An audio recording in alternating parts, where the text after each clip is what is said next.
स्वर सुधा मंच पर प्रस्तुत है मन्नू भंडारी की कहानी नई नौकरी। टाई की नॉट ठीक करते हुए कुंदन आदेश देता जा रहा था। सोफे का कपड़ा कम पड़ गया है, तुम खुद लाकर दे देना। इनके जिम्मे कर दिया तो समझो सब चौपट। दरवाजे खिड़कियों का वार्निश आज जरूर पूरा हो जाना चाहिए। और देखो, प्लम्बर आएगा तो जहां जहां के नल और पाइप खराब हों सब ठीक करवा लेना। रमा पीछे खड़ी सामने के आईने में पड़ते कुंदन के प्रतिबिंब को देख रही थी। उसे लग रहा था नई नौकरी के साथ कुंदन की सारी पर्सनैलिटी ही नहीं, बात करने का लहजा तक बदल गया है। कितना आत्मविश्वास आ गया है सारे व्यक्तित्व में, रोब जैसे टपका पड़ता है। होठों के कोनों में चुरुट दबाए जाने से पहले उसने सारे घर का एक चक्कर लगाया। यह भी रोज का एक क्रम हो गया था।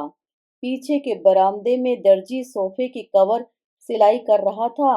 कुछ दूर खड़ा मिस्त्री छोटे छोटे टीनों में वार्निश तैयार करते लड़के को कुछ आदेश दे रहा था। कुंदन को देखकर उसने सलाम ठोका। अब्दुल मियाँ, काम आज पूरा हो जाना चाहिए। तुम्हारा काम बहुत स्लो चल रहा है। काम भी तो देखिए सरकार, समय चाहे 2 दिन का ज्यादा लग जाए पर आपको शिकायत का मौका नहीं दूंगा। मैं साहब काम की क्वालिटी पर। अच्छा अच्छा। कुंदन लौट आया। ड्राइंग रूम के पार्टीशन पर नजर पड़ते ही कहा, इंटीरियर डेकोरेटर्स वालों के यहाँ फोन कर देना। यह पार्टीशन बिल्कुल नहीं चलेगा। डिजाइन क्या बताया था, बनवा क्या दिया, रबिश। कुंदन गाड़ी में बैठा। रमा पोर्टिको की सबसे निचली सीढ़ी पर खड़ी थी। उसे लगा जाने से पहले एक बार वह फिर सारे आदेशों को दोहराएगा, पर नहीं। गाड़ी स्टार्ट करके खिड़की से जरा सा हाथ निकालकर हल्के से हिलाते हुए कहा, अच्छा, बाय। तो उसे ख्याल आया कि यह तो उसकी आदत थी कि गाड़ी में बैठकर चलने से पहले वह नौकर के सामने बताए हुए सारे काम फिर से दोहरा दिया करती थी। तब कुंदन हंसता हुआ कहता था, बस भी करो यार, अब कितनी बार दोहराओगी। तुम इतनी बार कहती हो, इसी से वह गड़बड़ा जाता है। गाड़ी लाल बजरी की सड़क पर तैरती हुई फाटक से बाहर निकली और दूर होती हुई अदृश्य हो गई। रमा को लगा जैसे कुंदन उसे पीछे छोड़कर आगे निकल गया है, बहुत आगे, जैसे वह अकेली रह गई है। 1 महीने पहले वह भी कुंदन के साथ ही निकला करती थी।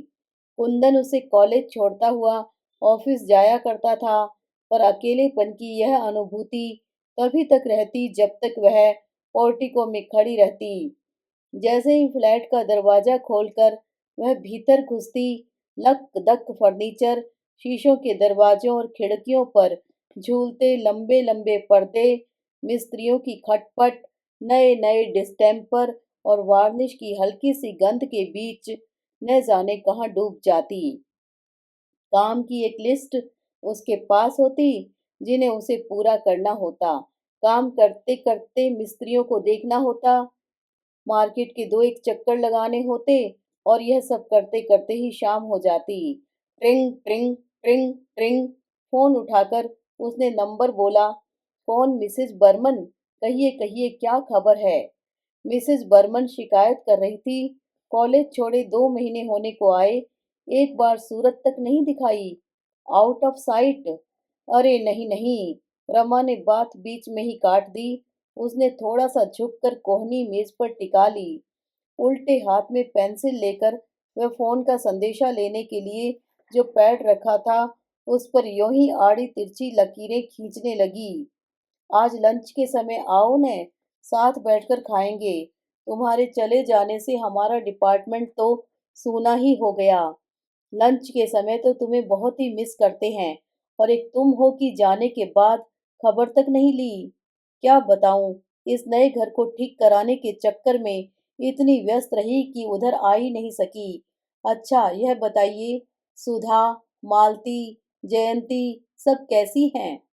कहाँ न, आज आ जाओ, सबसे मिल भी लेना, खाना भी साथ खाएंगे। आज और एक क्षण को मन के भीतरी स्तर पर आज के सारे कामों की लिस्ट तैर सी गई। आज तो संभव नहीं होगा मिसेज बर्मन, क्षमा याचना के से स्वर में वह बोली। बस एक सप्ताह और ठहर जाइए, फिर अपने इस नए घर की पार्टी दूंगी। देखिए अपनी रमा का कमाल, देखेंगी तो पता लगेगा कि इन 2 महीनों तक क्या करती रही। फिर और दो चार इधर उधर की बातें और हल्की फुल्की सी मजाकें हुई और रमा ने फोन रख दिया। फोन रखने के बाद नए सिरे से इस बात का बोध हुआ कि कॉलेज छोड़े उसे 2 महीने होने को आए। जाना तो दूर, उसे कभी ख्याल ही नहीं आया वहां का। आश्चर्य के साथ साथ उसे थोड़ी सी ग्लानि भी हुई। वह क्यों नहीं गई, कैसे रह सकी बिना गए। आज बर्मन का फोन नहीं आता तो पता नहीं और कितने दिनों तक उसे उधर का ख्याल ही नहीं आता। क्या सचमुच वह बड़े अफसर की बीवी बन गई है। उसे मजाक में कसा हुआ जयंती का रिमार्क याद आया। एकाएक मन हुआ कि अभी चल पड़े, एक बार सबसे मिल ही आए। मना करने के बाद पहुंचकर वह सबको प्लेजेंट सरप्राइज देगी। उसने रसोई में जाकर 10-12 आलू के पराठे और चाट तैयार करने को कहा। ये दोनों चीजें वहां सबको बहुत पसंद थी। सारे डिपार्टमेंट में वह और मिसेज बर्मन ही विवाहित थी, बाकी सब कॉलेज हॉस्टल में रहती थी और अच्छी अच्छी चीजें खाने की उनकी फरमाइशें बनी ही रहती थी। उसे अपनी फेयरवेल पार्टी की याद आई। 10.5 साल की सर्विस थी। प्रिंसिपल ने अनेक अनेक शुभकामनाओं के साथ फूलों के बड़े बड़े गुलदस्तों के बीच पार्कर पेन का एक सेट रखकर दिया था। मिसेज चोपड़ा, आप इसी पेन से अपनी थीसिस पूरी करिए। जब भी वापस काम करने का मन हो, बिना किसी संकोच के चली आइए। यहाँ आपका हमेशा ही स्वागत है। उसके डिपार्टमेंट की सभी लेक्चरर्स गाड़ी तक छोड़ने आई थी। भाई रमा जी, कॉलेज भले ही छोड़ दीजिए, पर लंच के समय खाना लेकर जरूर आ जाया करिए। तो उसकी नम आंखों में भी हंसी चमक उठी थी। तब उसे कुंदन की बात याद हो आई थी। तुम वहाँ पढ़ाने जाती हो या खाने? फोन पर भी जब तुम लोगों की बातें होती हैं तो खाना ही डिस्कस होता है। उसने केवल उन लोगों से ही नहीं कहा था, बल्कि मन में भी सोचा था कि लंच के समय वह कॉलेज चली ही जाया करेगी। आखिर उसे भी तो अपने को कॉलेज से एकदम काट लेने में काफी कष्ट होगा। इस तरह धीरे धीरे। तो फिर भी, तो क्या कुंदन ने ठीक ही कहा था? कॉलेज छोड़ने का निर्णय लेकर वह चुपचाप रो रही थी और कुंदन उसे समझा रहा था। मैं कह रहा हूँ, तुम्हें कतई अकेलापन नहीं लगेगा। तुम जरा भी कमी महसूस नहीं करोगी। Rather you will feel relieved. कितना स्ट्रेन है तुम पर आजकल। कुंदन को एकाएक विदेशी कंपनी में इतनी बड़ी नौकरी मिल जाएगी, इसकी आशा औरों को चाहे रही भी हो, कुंदन को बिल्कुल नहीं थी। डॉक्टर फिशर से पिछले 8 साल से उसके संबंध थे, विशुद्ध व्यावसायिक संबंध। उनकी प्रशंसा और सद्व्यवहार को भी वह व्यावसायिक औपचारिकता से अधिक कुछ नहीं मानता था। पर 10-12 दिन तक केवल जश्न ही मनाया था रमा और कुंदन ने। पैसे की उसे इतनी लालसा नहीं थी, पर मारवाड़ी कंसर्न का काम उसके मिजाज के बिल्कुल अनुकूल नहीं था। रमा इस नए माहौल से नितांत अपरिचित नहीं थी। क्लब, डांस, डिनर, कॉकटेल, यह सब वह बचपन से देखती आई थी, पर बस देखती ही आई थी। उसमें अपने को कभी घुला नहीं पाई थी। डॉक्टर फिशर ने कुंदन को नौकरी ही नहीं दी थी। धीरे धीरे वे उसकी सारी जिंदगी का पैटर्न भी तय कर रहे थे। उसे 2-3 क्लबों का मेंबर बनना पड़ा। आए दिन दूसरी कंपनियों के बड़े बड़े अफसरों को एंटरटेन करना पड़ता। विदेशियों को हिंदुस्तानी खाना खिलाने के बहाने उसे घर में भी बड़ी बड़ी पार्टियां करनी पड़ती। और 3 महीने पहले उसे कंपनी की ओर से यह फ्लैट मिल गया। उसने सोचा वह अपने इस नए घर को निहायत ही ओरिएंटल ढंग से सजाएगा। विदेशियों के लिए तो यही नवीनता होगी।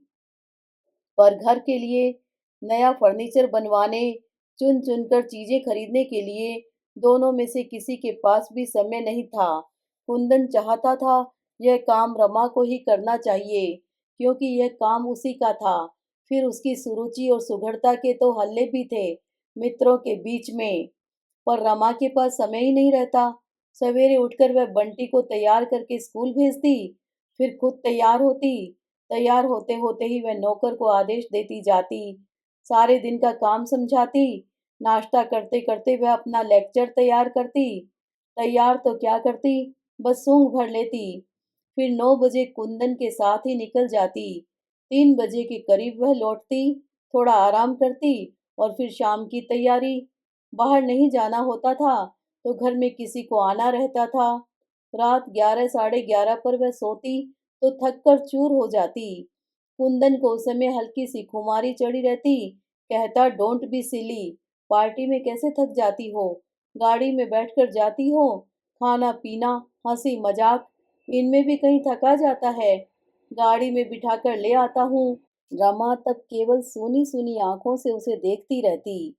मन की भीतरी परतों पर हिस्ट्री के वे टॉपिक्स तैरते रहते जो उसे कल पढ़ाने होते और जिन्हें वह जबरन ही दिमाग से बाहर ठेलने का प्रयास करती रहती। कुंदन उसे बताता रहता कि डॉक्टर फिशर उससे कितने खुश हैं, कितना इम्प्रेस कर रखा है उसने। एकाएक ही उसे अपना भविष्य बहुत उज्जवल दिखाई देने लगा है। पता नहीं थकान के कारण या किसी और वजह से वह उतना उत्साह नहीं दिखा पाती तो कुंदन बिगड़ पड़ता। क्या बात है, देखता हूँ तुम्हें कोई दिलचस्पी ही नहीं है मेरे राइज में। यू सीम टू बी, क्या बेकार की बातें करते हो, मुझे नींद आ रही है। कभी कुंदन फोन पर कह देता कि ठीक 7 बजे तैयार रहना और आकर देखता कि वह तैयार हो रही है। बिगड़ पड़ता। रमा, तुम्हें टाइम की सेंस कब आएगी।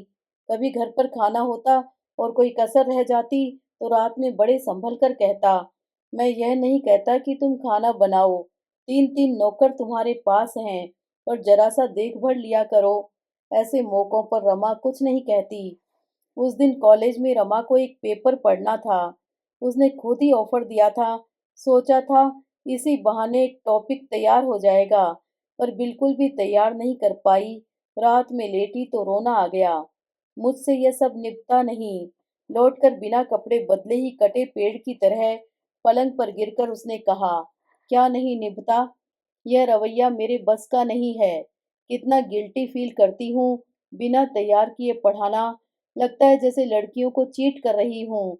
2 घंटे का समय भी तो मुझे अपने लिए नहीं मिलता। कुंदन सोच रहा था कि रात में रमा के साथ वह एक एक कमरे को अरेंज करने की योजना बनाएगा। कलर स्कीम के लिए उसने जेनसन निक्सन वालों से बात की थी। रमा की बात सुनी तो चुप रह गया। बंटी की रिपोर्ट देखी, हमेशा फर्स्ट आया करता था, इस बार 7th आया है। बगल में लेटकर रमा को अपनी ओर खींचते हुए कुंदन ने बहुत प्यार भरे लहजे में कहा, तो तुम उसे पढ़ाया करो। कब पढ़ाया करूं तुम ही बताओ।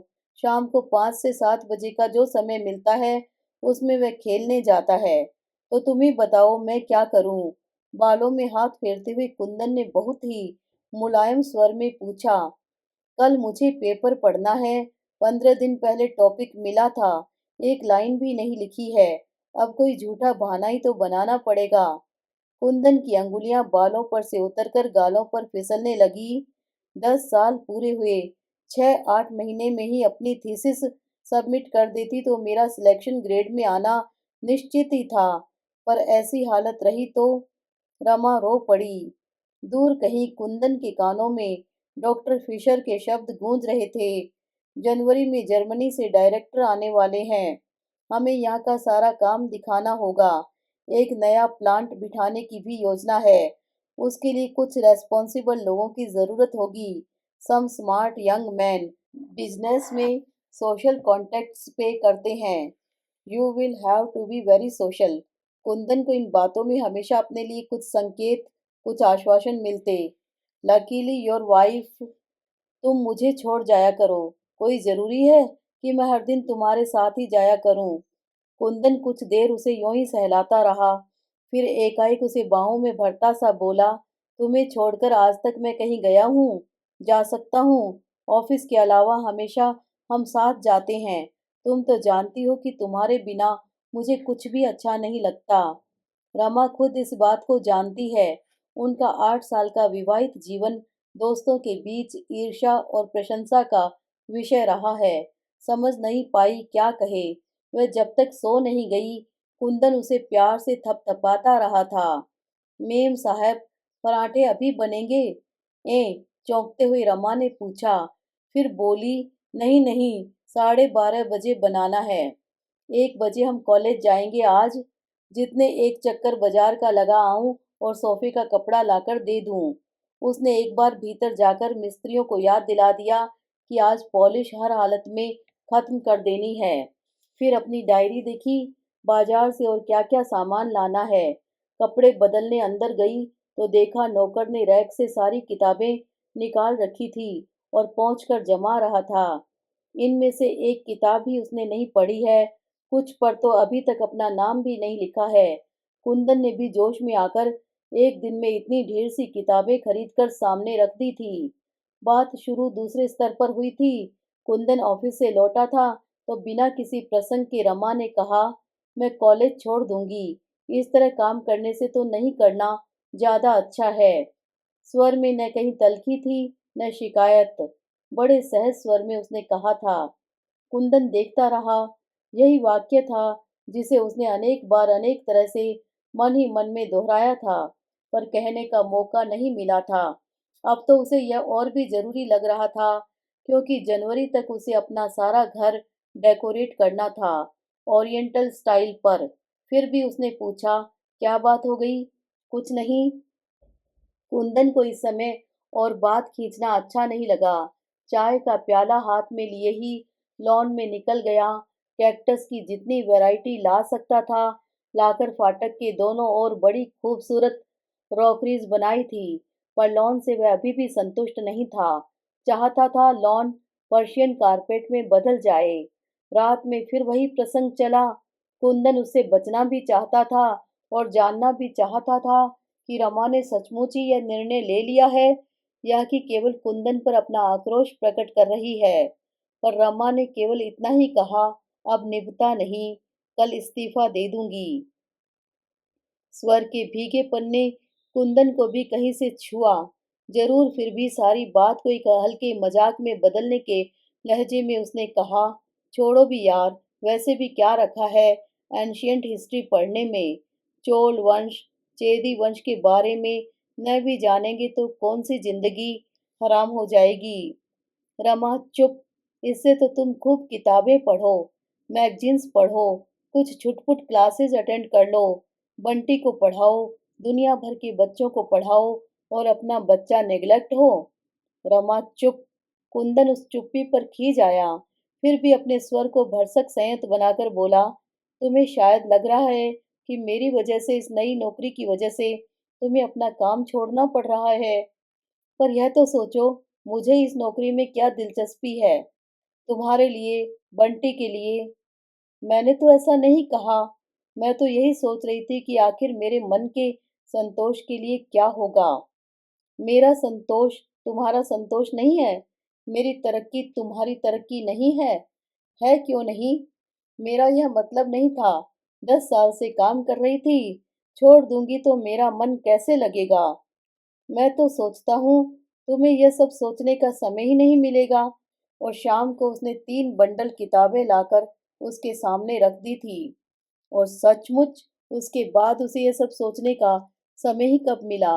आज भी मिसेज बर्मन के टेलीफोन ने ही उसे कॉलेज की याद दिलाई, वरना सारे दिन गाड़ी में घूम घूम कर उसने घर का सामान खरीदा है।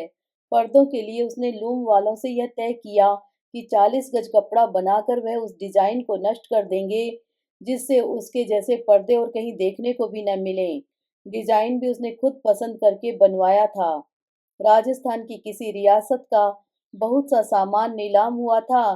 कितने दिनों तक वह वहां जा जाकर बैठी थी। पुरानी पेंटिंग्स, झाड़ फानुस और भी सजावट की छोटी मोटी चीजें उसने खरीदी थी। आज दरवाजों का पॉलिश समाप्त हो जाएगा तो सारा सामान जमाना है। डायरेक्टर मुंबई आ गए हैं, अगले सप्ताह तक यहाँ आ जाएंगे। तब तक वह सब जमा लेगी। इंटीरियर डेकोरेटर्स वालों के यहाँ से एक आदमी बराबर आता रहा है। तभी उसे फोन करने का ख्याल आया। लाइन एंगेज्ड थी। वह बाहर जाने के लिए निकल ही रही थी कि टेलीफोन की घंटी बजी। रमा ने रिसीवर उठाकर अपना नंबर बोला। ओह, मैं सोच रहा था तुम कहीं मार्केट के लिए नहीं निकल गई हो। बस निकल ही रही थी। सुनो डार्लिंग, लंच पर मेरे साथ एक साहब होंगे। यहीं के हैं, बहुत फॉर्मल होने की ज़रूरत नहीं है, बस जरा सा देख लेना। डेकोरेटर को फ़ोन किया किया था, पर लाइन नहीं मिली। लौटकर फिर करूँगी। ओके। खट। रसोई में जाकर रमा ने कहा, थोड़ी सब्जियां उबालकर इन उबले हुए आलूओं में मिला दो। पराठे नहीं बनेंगे, वेजिटेबल कटलेट बना देना। फिर उसने फ्रिज खोलकर देखा, सब कुछ था। जब वह कॉलेज जाती थी तो कुंदन का लंच ऑफिस जाता था, पर आजकल वह लंच के लिए घर ही आता है। पहली तारीख लंच के लिए कुंदन आया। जब भी वह घर आता, एक बार सारे घर का चक्कर लगाता, इस नई साज सज्जा को हर एंगल से देखता और उसके चेहरे पर एक संतोष में गर्व युक्त उल्लास चमकने लगता। कभी कभी इसी उल्लास में रमा को बाह में भरता हुआ कहता, यू आर रियली वंडरफुल। यूं खुले में चूमने की मर्यादा वह तोड़ नहीं पाया था, इसी से केवल उसे दबाकर छोड़ देता। पूरा चक्कर लगाकर बोला, I think everything is in tune. क्यों? कलफ लगा नैपकिन फड़फड़ाता हुआ उसकी गोद में फैल गया। अब कोई आए मुझे चिंता नहीं। 5 तारीख को डायरेक्टर आ रहे हैं। मैं इस बार एक बड़ी पार्टी घर पर ही करूंगा। रमा खाती भी जा रही थी और उसकी प्लेट का ध्यान भी रख रही थी। जो चीज खत्म हो जाती रख देती। बस यार, वो रोक पटकना है कि डायरेक्टर की नजरों में जम जाऊं। एक बार ये लोग इम्प्रेस हो जाएं तो रास्ता साफ है। डॉक्टर फिशर तो जब भी कोई मौका आएगा मेरे फेवर में ही राय देंगे। रमा कुंदन के बच्चों जैसे पुलक में आवेश पर मंद मंद मुस्कुराती रही। मेम साहब, आपका फोन है। किसका है? बोलो, बाद में करें। मेम साहब इस समय लंच ले रही हैं। कुंदन इस समय रमा को वह सारी बातें सुनाना चाहता था जो आज उसके और फिशर के बीच हुई थी। कितने स्पष्ट थे सारे संकेत। फिर भी वह अपने अनुमानों का रमा से समर्थन करा लेना चाहता था। कॉलेज से मिसेज बर्मन का है। बेरा लौटने लगा। अरे ठहरो। और रमा एकदम उठ खड़ी हुई। बातें शुरू हुई तो वह भूल ही गई कि कुंदन खाने की मेज पर बैठा है और वह खाना बीच में ही छोड़कर आई है। अरे डार्लिंग, आओ न। तुम औरतों का भी बस एक बार चरखा चल जाए तो खत्म ही नहीं होता। रमा लौट ही रही थी। चरखा क्या, कोई इतने अपनेपन से बुलाए तो मैं ठीक से बात भी न करूं। यह भी कोई बात हुई भला? अच्छा अच्छा, अब अपना खाना खत्म करो। तुम्हारा हो गया तो तुम उठो न। नो नो, यह कैसे हो सकता है भला? खाने के बाद कॉफी लेकर इजी चेयर पर आराम करते हुए कुंदन ने सिगरेट सुलगा ली और गोल गोल छल्ले के रूप में धुआं उगलता रहा। फिर रोज की तरह 5 मिनट के लिए आंख मूंद ली। रमा अखबार पलटने लगी। अब चलें। झटके से कुंदन उठ खड़ा हुआ। कोट उठाया तो तनख्वाह की याद आई। भीतर के जेब से नोट के 2 बंडल निकाले, एक बड़ा, दूसरा छोटा। अरे यह क्या, तनख्वाह ले आए? आज क्या पहली तारीख हो गई? रमा को आजकल तारीख और दिनों का कुछ ख्याल ही नहीं रहता। ये आया, बैरा और खानसामा के हैं। 80, 80 और 100। छोटा बंडल बढ़ाते हुए कुंदन ने कहा। रमा ने बंडल ले लिया। और यह तुम्हारा है।